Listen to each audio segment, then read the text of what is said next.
Selamat datang di podcast Orang Kita. Cerita-cerita tentang biarawan-biarawati dari Flobamora, khususnya dari Bumi Flores, yang mengembara ke ujung dunia mewartakan kabar baik, adalah cerita-cerita yang sering kita dengar dalam 5-10 tahun terakhir ini. Tak terbilang banyaknya saudara-saudari kita, para suster, para bruder, para frater, para imam, para misionaris yang mendedikasikan dirinya, meninggalkan Flores, meninggalkan Flobamora, meninggalkan Indonesia, mengabdikan diri di negeri-negeri nun jauh di sana. Kalau dahulu kita menerima berkat misionaris dari Eropa, kali ini Flores, Flobamora kembali berbalas budi, mengirimkan para misionaris untuk mengabdikan diri di tanah-tanah Eropa, di negeri-negeri Eropa. Satu dari sekian banyak itu adalah Suster Marta Soge CSV dari Kongregasi Wajah Kudus, yang saat ini sedang mengabdikan diri menjadi biarawati di kota Verona, Italia bagian utara. Selamat malam, Suster Marta. Selamat malam waktu Indonesia, Jakarta, dan selamat siang waktu Italia. Selamat siang waktu Italia, karena ada selisih 6 jam dari waktu Indonesia Barat. Oke, ya selisihnya 6 jam dengan waktu Indonesia Barat. Siap. Suster, bagaimana hari-hari ini persiapan Natal di kota Verona? Ya, persiapannya kalau kita lihat dari segi pasar itu sudah mulai dari awal bulan November itu di supermarket, di toko-toko itu sudah ada nuansa Natalnya, karena makanan, barang-barang, pakaian itu tuh sudah ada semua itu. Kalau di sini, dan juga kalau persiapan Natal di paroki itu sudah beda, karena kita harus sesuaikan dengan waktu tempo liturgi. Kalau dalam bahasa Italia kita harus bilang sesuai dengan masanya, toh ada masa biasa yang diakhiri dengan pesta Kristus Raja, dan juga sebelum memasuki masa Advent kita harus lalui selama 1 minggu masa biasanya setelah pesta Kristus Raja. Baik, jadi suasana Natal sudah terjadi di Verona di Italia bagian utara. Itu berapa kilometer atau berapa jauh dari Roma, Suster? Allora, itu sekitar 400 kilometer. Kalau kita dari Verona menuju Roma, kalau dengan kereta api cepat itu 3 jam. Kalau biasanya kita ambil kereta api.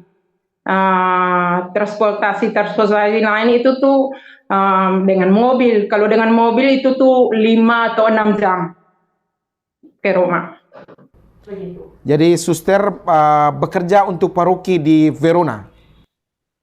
Iya, saya berada di paroki San Giuseppe, Verona. Tempatnya itu di Kecamatan Bovolone, di mana tempat ini Bunda Ibu pendiri kami dilahirkan di tempat ini.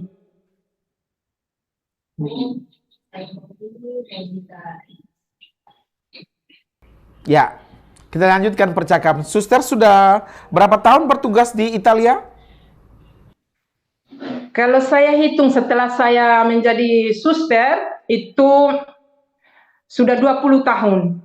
Kalau saya hitung dari sejak saya novis itu 22 tahun berada di Italia begini. Jadi sejak novis Suster Marta sudah di Italia? Ya, sejak novis saya sudah di Italia, karena waktu itu saat postulan saya lalui di Ndona, di Flores, di Ende selama 2 tahun. Setelah itu diminta untuk lanjutkan masa pembinaan di Roma selama 2 tahun. Setelah novisiat 2 tahun, kemudian kaul pertama di Roma? Di Roma juga, ya. Kalau pertamanya di Roma tahun 2003, 14 September 2003, dan setelah itu saya dikirim ke tempat ini sebagai juniores. Saya punya pengalaman pertama dalam bermisi itu di komunitas di sini, di tempat saya nih saat ini.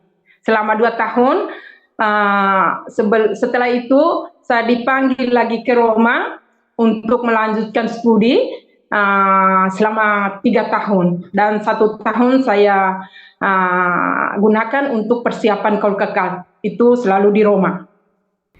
Kaul Kekalnya tahun berapa, Suster Martha? Kaul Kekalnya tahun 2009, tanggal 5 Juli tahun 2009, itu di Roma. Di Roma juga ya? Ya. Wah, jadi luar biasa Suster nih. Jadi banyak orang menginjakan kaki ke kota Roma dan belum sempat. Jadi malah Suster setiap tahun memperbarui kaulnya di Roma dan kemudian Kaul Kekal pun di Roma. Iya, iya. Dan dari situ setelah Kaul Kekal saya diutus ke Turin, di paroki juga, itu paroki Santo Volto, kalau diterjemahkan dalam bahasa Indonesia itu paroki Wajah Kudus. Selama 9 tahun saya bekerja di sana. Selama 7 tahun saya bekerja di sana. Dari 2009 sampai 2016, akhir Oktober 2016. Lalu akhir Oktober 2016 saya diutus lagi ke tempat ini, ke Bobolone, Verona. Dan saat ini saya berada di tempat ini selama sudah 7 tahun, beberapa bulan di sini. Luar biasa. Ini yang dilakukan oleh Suster dan kawan-kawan seperti apa tugas-tugas yang dilakukan di paroki ini sekarang nih, Suster?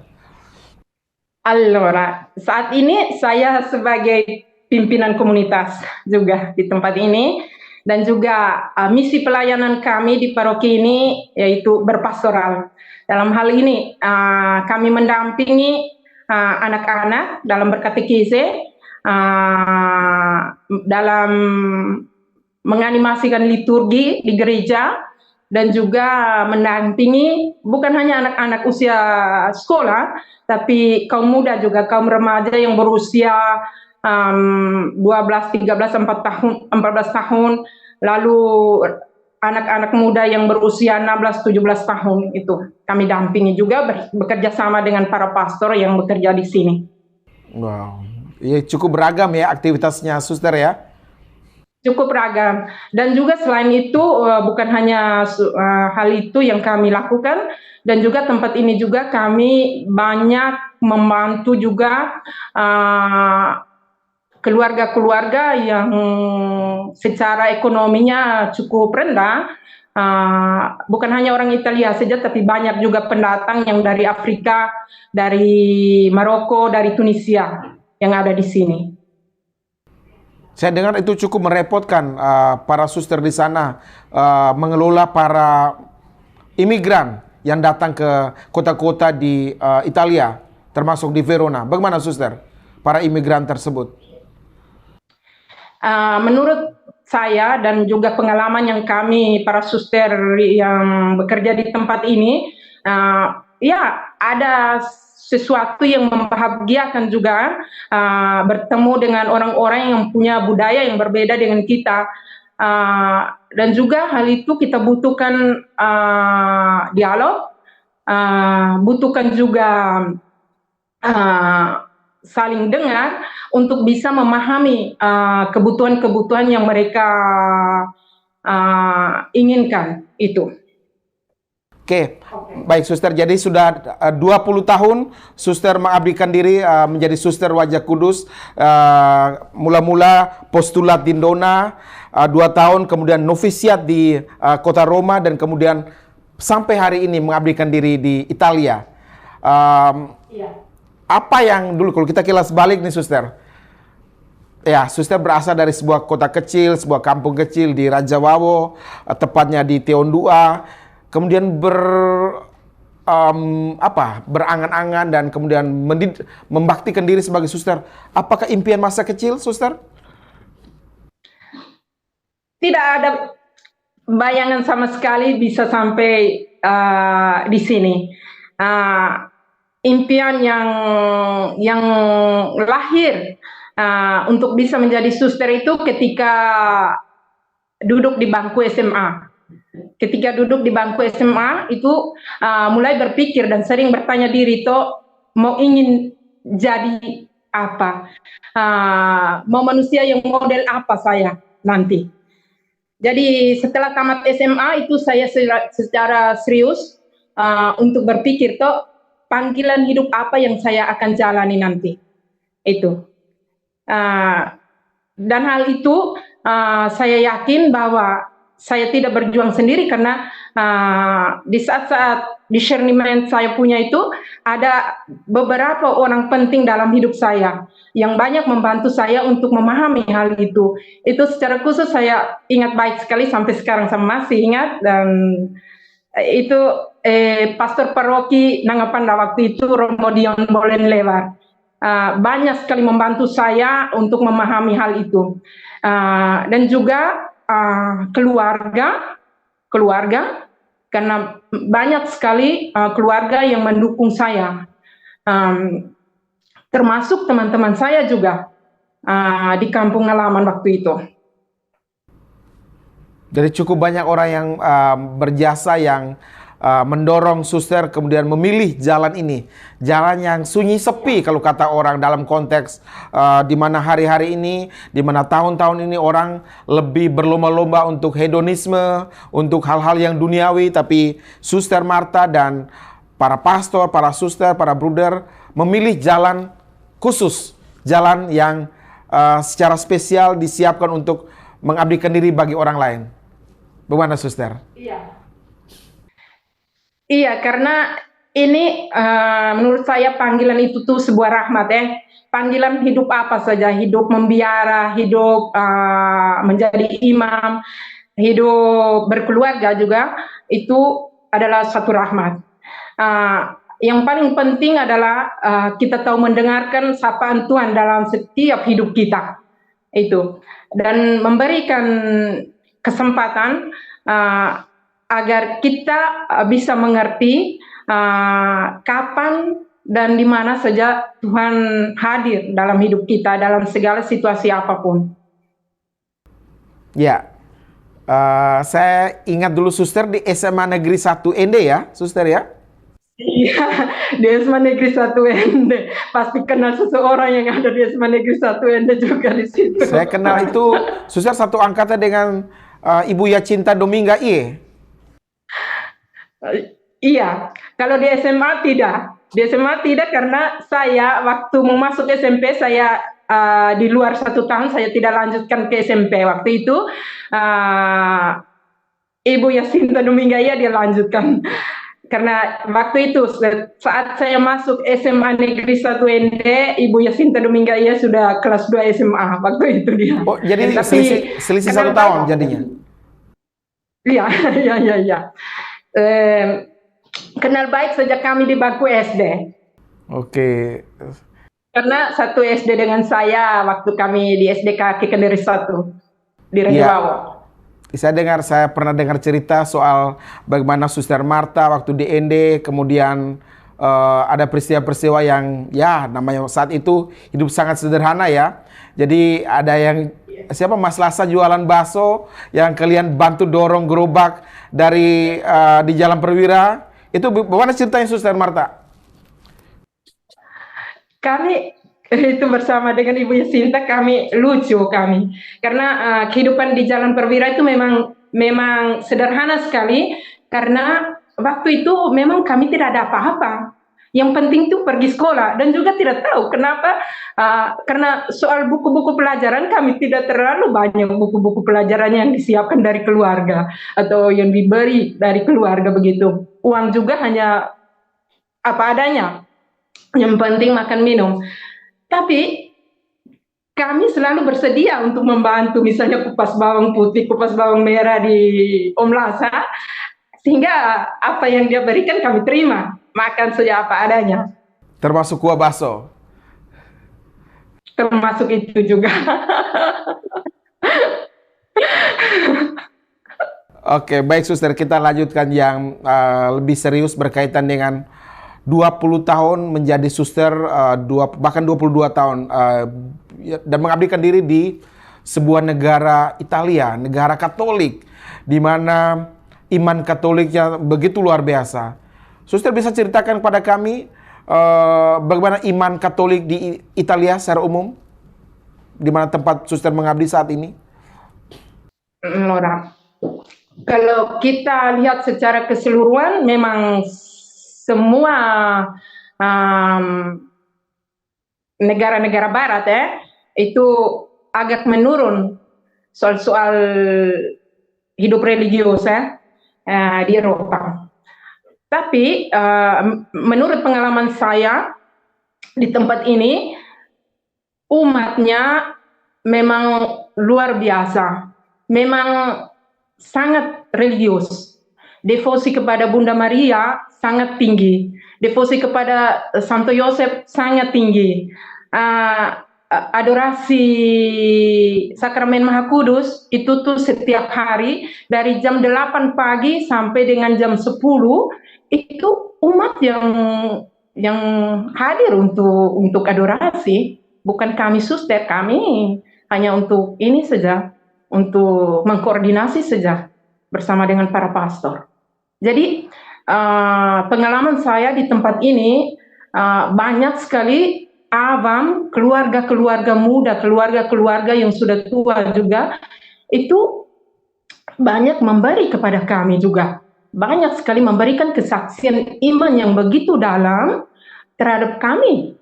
Itu banyak belajar dari mereka juga.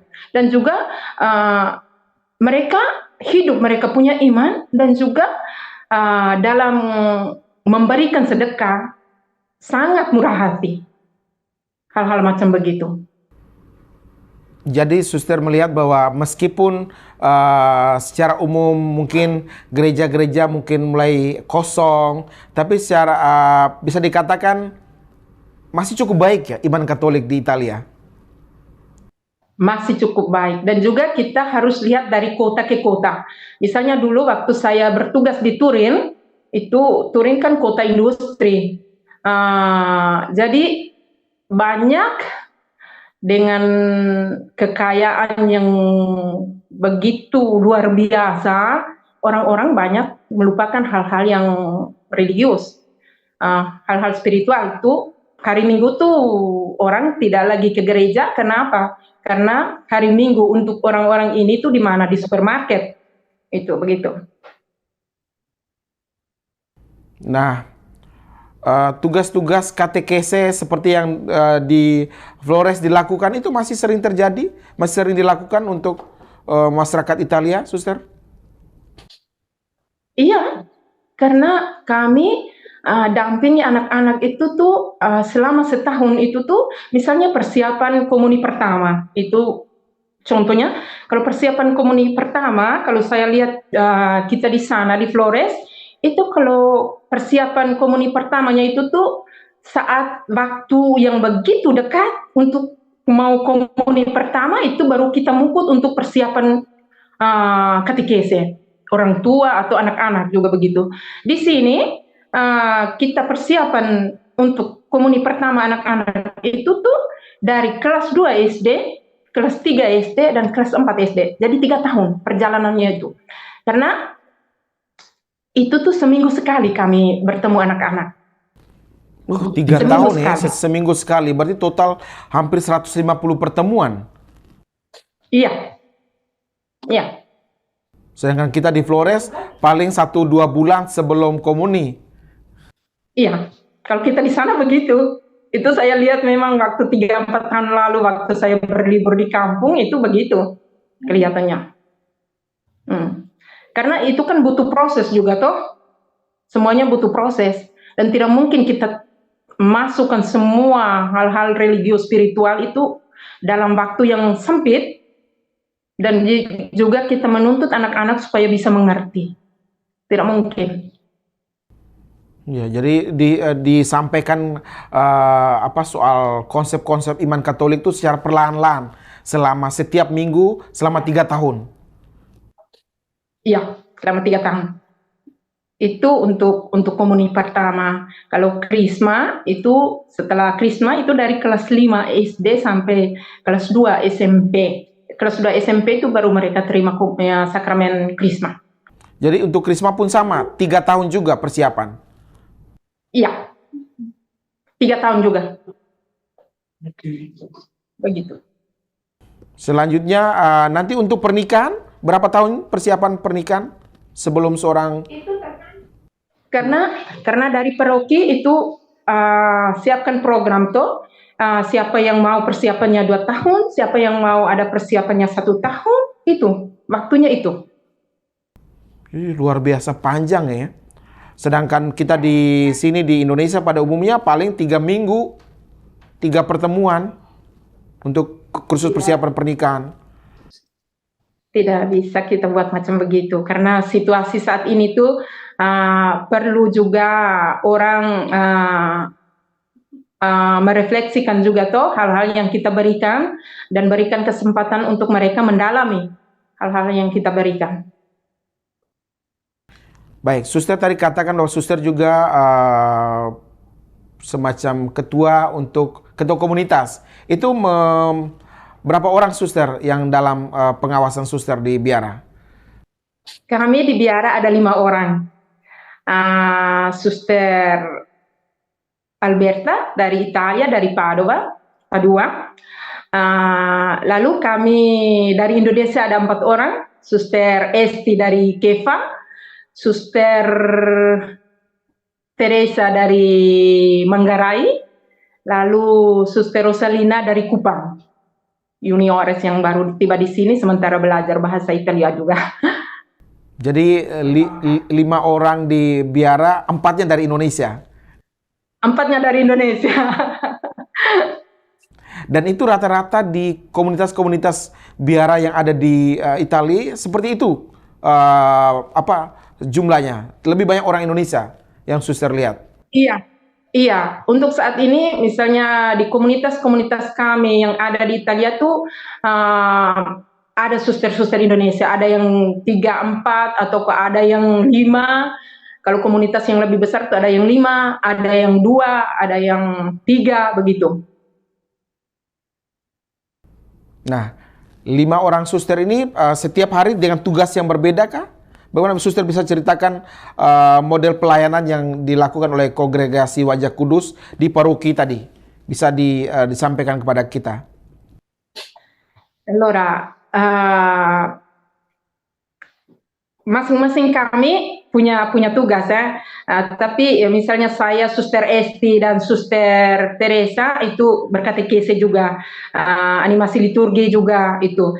Suster Rosalina juga hanya saja berkatekese, belum terlalu ini dengan fasih dengan bahasa Italia, jadi butuh waktu juga untuk belajar bahasa Italia.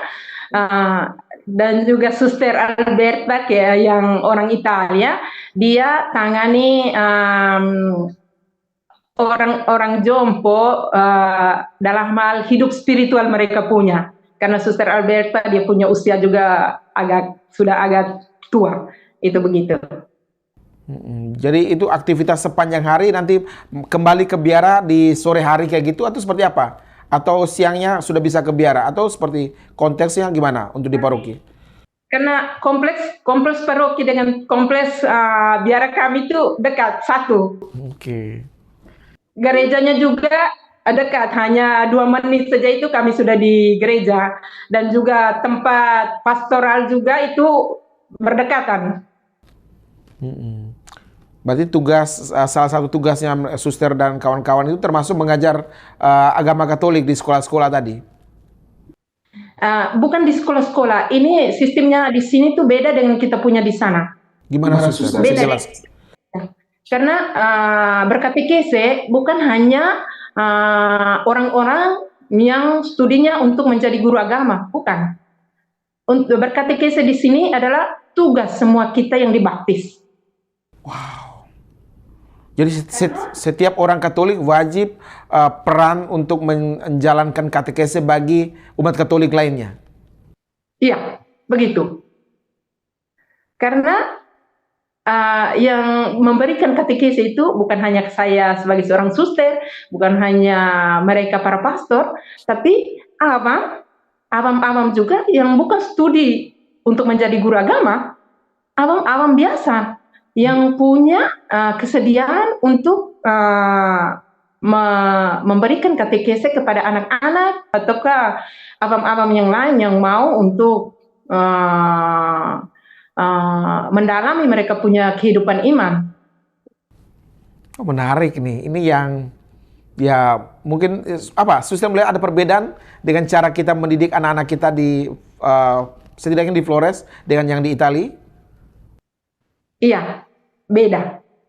Kelihatannya memang beda caranya, dan juga kita perlu lihat juga dengan situasi sosial kita punya di sana dengan situasi sosial yang ada di sini juga. Itu kita perlu tahu dan kita perlu membedakan hal-hal macam begitu. Kira-kira kenapa tuh Italia yang Katoliknya sudah jauh lebih panjang perjalanannya, tapi kemudian kok anak-anaknya untuk sambut baru aja harus butuh 3 tahun? Apa yang menyebabkan? Apakah mereka perlu memang dibina sepanjang itu kah? Berbeda dengan iman Katolik Flores yang ya udahlah cukup sebulan deh persiapan sambut baru. Seperti apa Suster melihat? Menurut saya itu karena supaya kita menghidupi kita punya iman tuh bukan hanya menghidupi begitu saja, tapi kita perlu sadar dan secara bertanggung jawab sebagai seorang Katolik. Bukan hanya baik saya seorang Katolik di KTP, tapi di dalam kehidupan nyata saya setiap hari itu sudah beda. Itu. Baik. Baik Suster, kita agak sedikit santai sejenak. Suster mungkin saya sambil minum boleh Suster ya? Ada kecewa karena tidak ada ini saya ambil air dari Italia di sini. Oke, baik Suster. 22 tahun jadi suster. Berapa kali sudah balik ke Indonesia untuk berlibur, Suster? Allora, saya hitung 2005, 2009, 2013, 2016, 2019, dan 2022. Berarti sudah 6 tahun. Sudah 6 kali. 6 kali berlibur di kampung. Setiap berarti rata-rata 4 tahun sekali ya? 3 sampai 4 tahun sekali. 3-4 tahun begitu. Ya. Itu sekali libur berapa bulan? 2 bulan. 2 bulan di rumah. 2 bulan di rumah ya. Wow. Seru juga. Itu rata-rata kongregasi yang bertugas di luar negeri seperti itu konsepnya.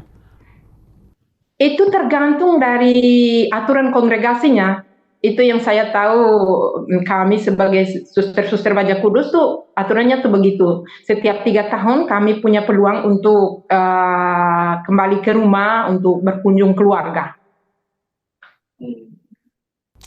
Menarik nih Suster. Suster kan di kota Roma. Sudah berapa kali ke Vatikan, Suster? Banyak kali. Setiap kali saya ke Roma untuk ikut pertemuan atau ke apa, saya selalu ambil kesempatan untuk pergi ke Vatikan, ke Santo Petrus, untuk bisa berdoa atau untuk bisa mengunjungi Vatikan, untuk bisa mengaku juga di Basilika Santo Petrus. Jadi tidak selalu terhitung, ambil kesempatan untuk ke sana. tidak terhitung jumlahnya ya untuk ke Vatikan ya? Sudah lupa berapa kali pergi ke sana karena setiap kali saya ke Roma itu selalu ke sana. Baik. Dan pernah Natalan di Vatikan, Suster, selama 20-an tahun di Italia? Pernah Natal di Vatikan waktu saya masih novis. Oke. Awal sekali waktu tiba dari Indonesia, berarti tahun pertama waktu saya tiba dari Indonesia. Bagaimana bisa ceritakan pengalaman Natal di Vatikan? Langsung dengan Bapak Paus waktu itu? Waktu itu dengan Bapak Paus karena Yohanes Paulus kedua. Waktu saya tiba di Roma tahun 2001 itu tuh masih Santo Yohanes Paulus kedua karena sudah santo. Jadi waktu itu ya masih beliau. Memang luar biasa karena gereja Basilika Santo Petrus yang begitu besar, penuh dengan umat. bukan hanya para religius, para imam, bukan. Semua umat dari seluruh dunia yang datang mengikuti Natal di Vatikan, di Santo Petrus Roma. Luar biasa, luar biasa. Sulit untuk mendefinisikan bagaimana ya, karena lebih baik hidupi sendiri bagaimana. Masing-masing orang punya pengalaman juga untuk menikmati hal itu. Katanya misalnya orang dari Indonesia bawa bendera Indonesia gitu diperbolehkan selama misa. Boleh, iya, iya. Masing-masing negara tuh bawa dia punya bendera. Itu tunjukkan bahwa itu dari Indonesia, dari mana-mana, dari seluruh dunia itu ada. Itu kalau di lapangan Santo Petrus juga itu kita bisa lihat itu dari seluruh dunia. Lihat saja dari warna kulitnya, lihat dari benderanya, itu kita tahu bahwa dari seluruh dunia. Dan yang paling menarik katanya waktu doa umat tuh kadang-kadang doa umat dari menggunakan bahasa-bahasa dari negara lain. Iya, iya, biasanya begitu. Dalam bahasa Inggris, dalam bahasa Perancis, dalam bahasa Portugis, Spanyol, Indonesia juga, bahasa Tagalog juga itu. Pokoknya mereka gunakan semua bahasa yang ada di seluruh dunia. Karena semua orang Kristen hadir di seluruh dunia. Jadi begitu. Aduh, kami ini masih mengimpikan. Mudah-mudahan podcast orang kita bersama tim lengkap ini pada suatu waktu ada uluran tangan dari orang-orang beriman sekalian untuk mengantarkan kami ke Basilika Santo Petrus di Vatikan City. Kami menanti banyak orang Indonesia yang ada di Vatikan juga. Pasti podcast orang kita juga kenal orang-orang yang ada di sini. Orang-orang penting yang ada di Vatikan juga ya. Siap, siap. Ya. Suster kita kalau soal apa acara-acara Indonesia di kedutaan sering hadir, Suster? Waktu saya di Roma ya, waktu sebagai juniores, student juga waktu di Roma sebagai novice juga itu sering hadir. Sering hadir Pasca bersama, Natal bersama, Lebaran bersama di Kedutaan Besar Indonesia untuk Tata Suci itu kita selalu hadir. Dan nuansanya itu luar biasa. Ya, kami baru saja melihat berita-berita terakhir nih kunjungan yang luar biasa dari Ketua Umum Partai Demokrasi Indonesia Perjuangan Ibu Megawati bersilaturahmi ke Bapak Paus kita. Iya, iya, saya lihat fotonya saja waktu itu. Saya tidak ikuti. Baik, Suster, satu yang kami tanyakan berkaitan dengan pengungsi, Suster. Pengungsi-pengungsi ini memang yang juga diurusin oleh suster-suster dan kongregasi. Apa yang terjadi di sana? Hampir seluruh negara di Eropa itu menerima para pengungsi. Apakah memang ada kebijakan dari Gereja Katolik untuk menerima mereka, Suster? Ada kebijakan dari Gereja Katolik dan juga ada kebijakan dari pemerintah juga. Itu. Karena menerima semua orang yang mau ke sini, ke Eropa atau ke Italia itu tuh memang sesuatu hal yang manusiawi ya. Kita tidak lihat dari segi mana, dari agama, dari warna kulit, apanya. Kita terima sebagai seorang manusia. Ya, tidak takut misalnya mereka kemudian ada yang menjadi teroris, ada yang kemudian membahayakan Eropa sendiri misalnya? Ada kekhawatiran masyarakat Eropa? Ada kekhawatiran. Kita dengar juga dari orang-orang yang di sekitar kami juga yang selalu omong juga hal-hal macam begitu, tapi kita harus yakin juga, kita harus percaya bahwa kita harus mengenal juga orang yang hadir, yang datang itu tuh banyak sekali mereka punya motivasi untuk datang ke Eropa tuh apa sebenarnya. Iya, tapi terlepas dari itu semua, ketika mereka datang meminta misalnya makanan ke biara, itu pasti diberikan, Suster? Selalu diberikan, ya.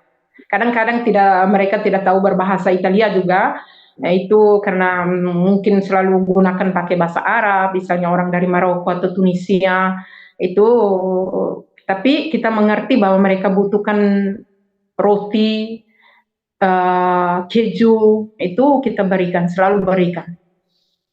Dan juga kami sering temukan juga kesulitan di mana ketika kami memberikan makan minum juga tidak diterima juga secara baik apa yang kami berikan. Oh, ada yang ngerasa, oh ini kok kasih segini doang ini. Kayak begitu gitu ya? Iya, iya, iya. Kadang-kadang itu pernah terjadi beberapa minggu lalu juga ketika kami memberikan roti, keju, minuman, kue-kue di dalam yang satu saket begitu untuk mereka. Karena mereka butuhkan hal-hal yang lain juga, kami bilang kami sudah berikan kepada orang lain, jadi saat ini kami tidak punya. Itu karena mereka merasa ditolak permintaan mereka, itu mereka langsung buang roti yang kami berikan tadi. Nah, ini situasi yang sama juga terjadi di kita di sini di Aceh untuk para pengungsi Rohingya, di mana dalam 1-2 bulan terakhir ini cukup banyak ada situasi-situasi seperti itu, Suster.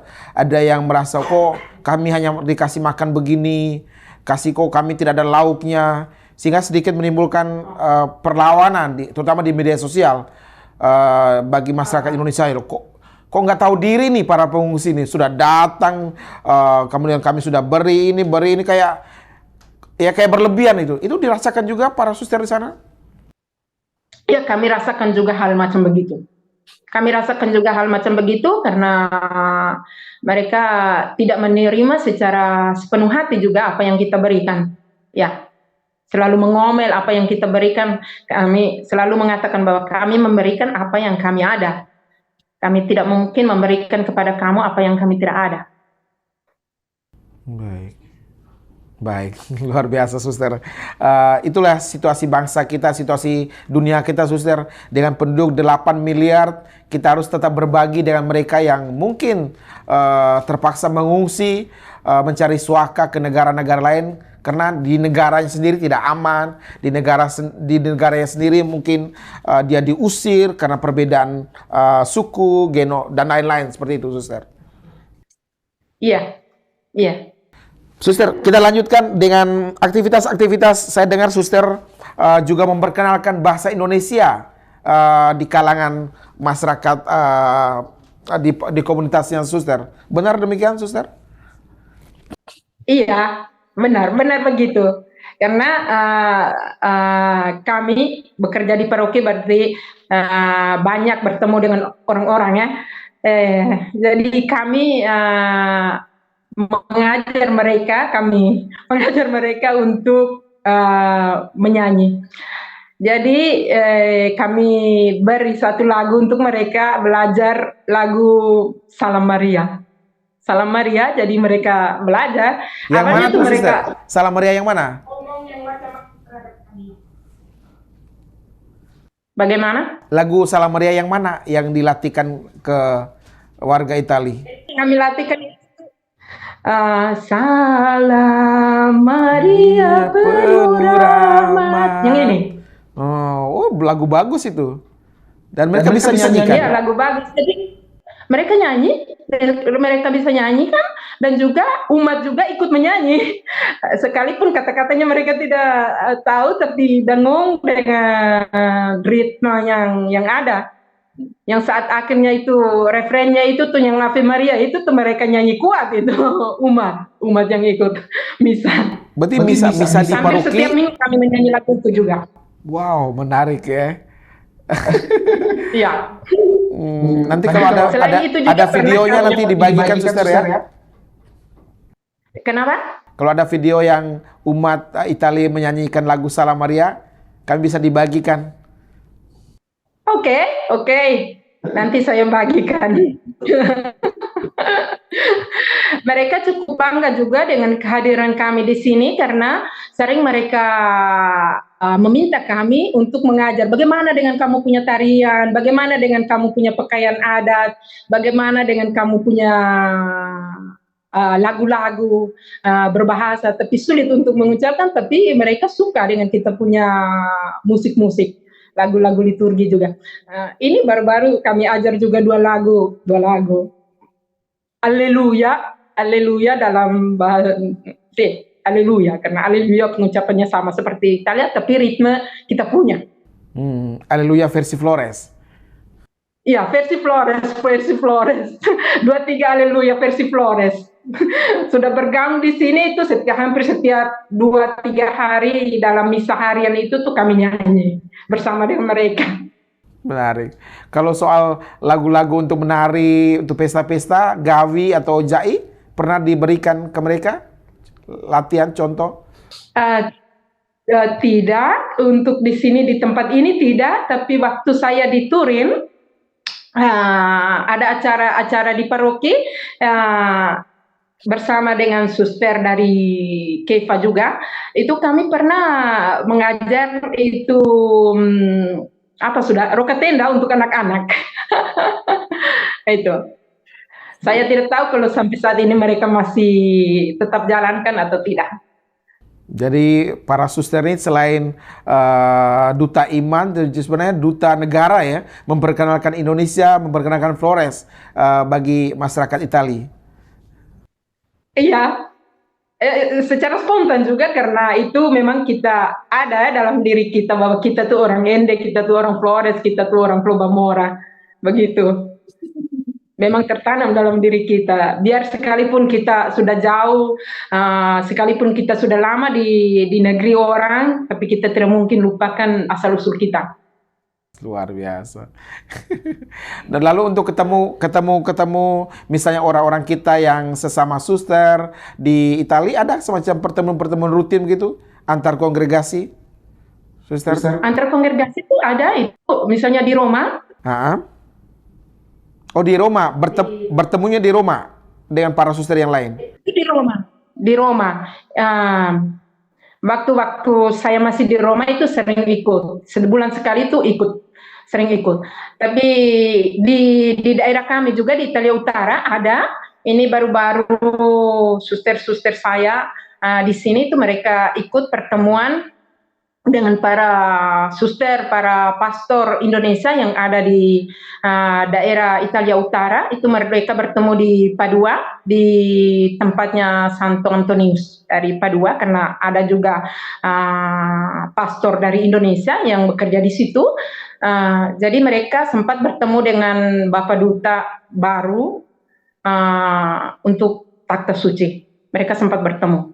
Ya, duta besarnya itu mantan wartawan Kompas, Pak Mikael Trias Kuncahyayono. Iya. Oke, baik suster. Suster, kita sudah mau di penghujung podcast kita. Bagaimana ini suster melihat apakah panggilan menjadi biarawan-biarawati di Flores, di Flobamora masih cukup tinggi dalam tahun-tahun ini? Atau sudah mulai menurun kalau dalam pengamatan Suster Marta? Dalam pengamatan saya itu semakin menurun, tidak lagi sama seperti dulu yang ada boom. Memang misalnya 15 tahun lalu, 10 tahun lalu itu tuh memang banyak.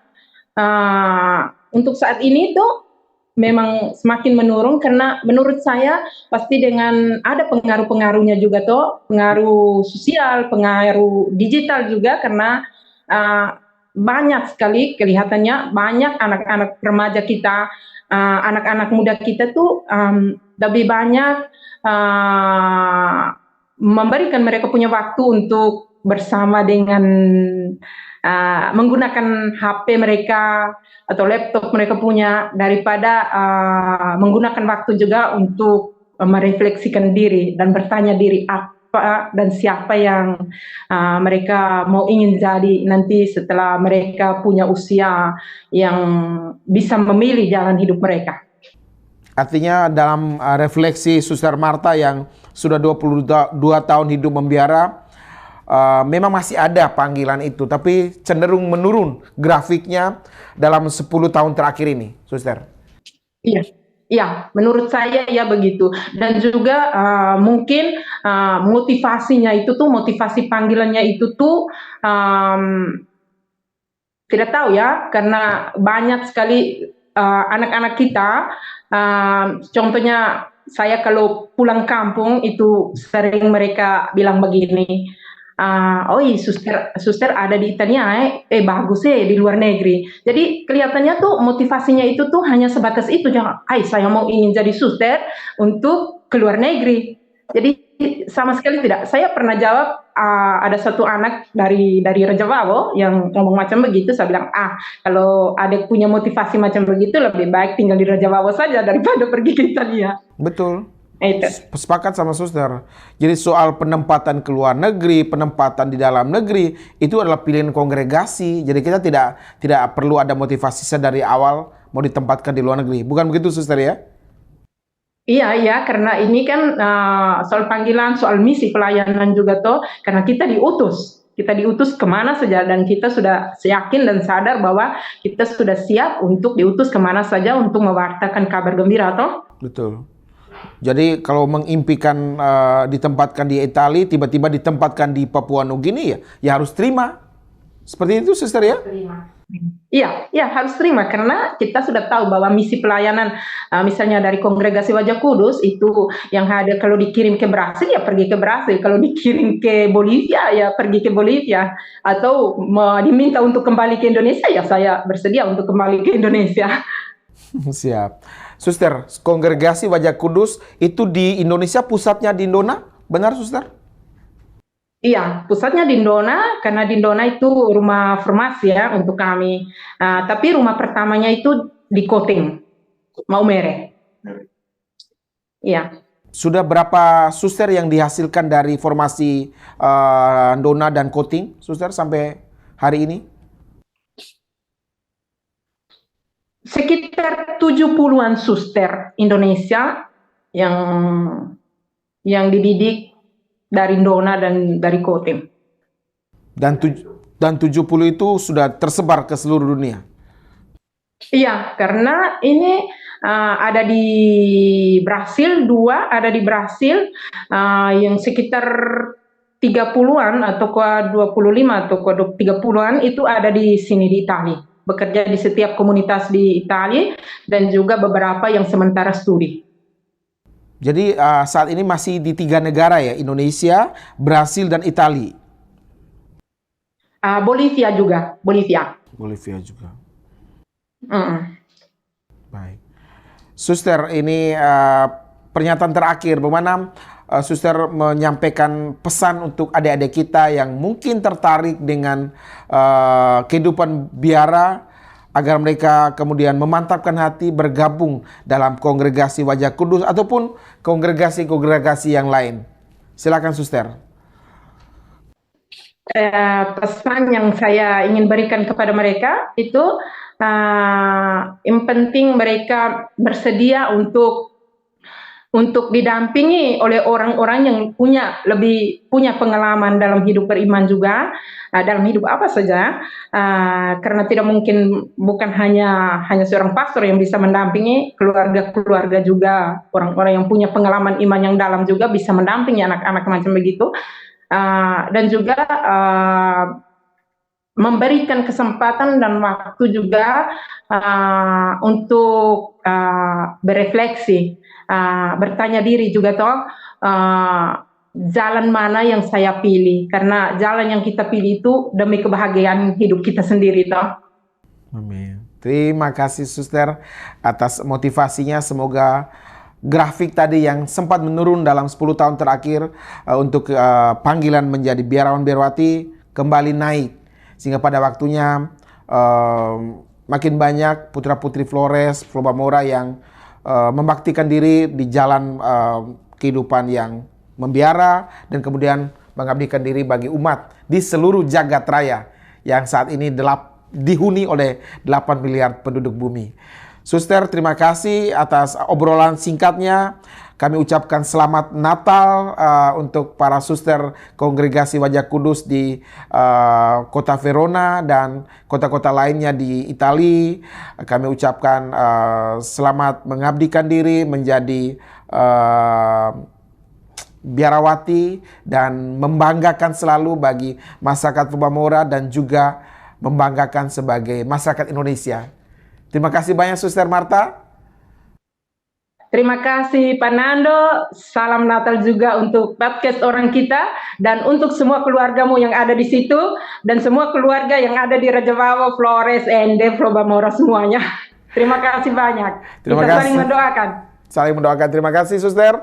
Salam untuk Suster Filomena dan suster-suster yang lain di Italia. Oke, akan disampaikan. Terima kasih.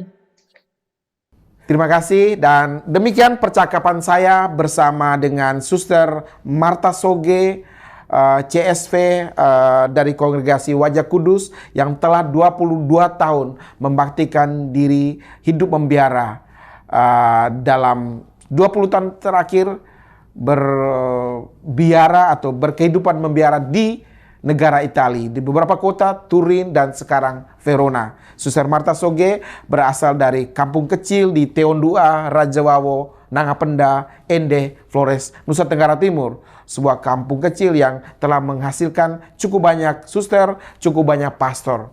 Dan kampung-kampung kecil seperti Raja Wawo itu juga ada di setiap kampung kecil di Nusa Tenggara Timur. Ada di Langa, di Laja, di kota-kota kecil di Timur, di Sumba, juga di Flores Timur. Kami ucapkan selamat Natal bagi Flobamora tercinta dan bagi masyarakat Flobamora yang ada di Italiano. Terima kasih banyak Suster Marta.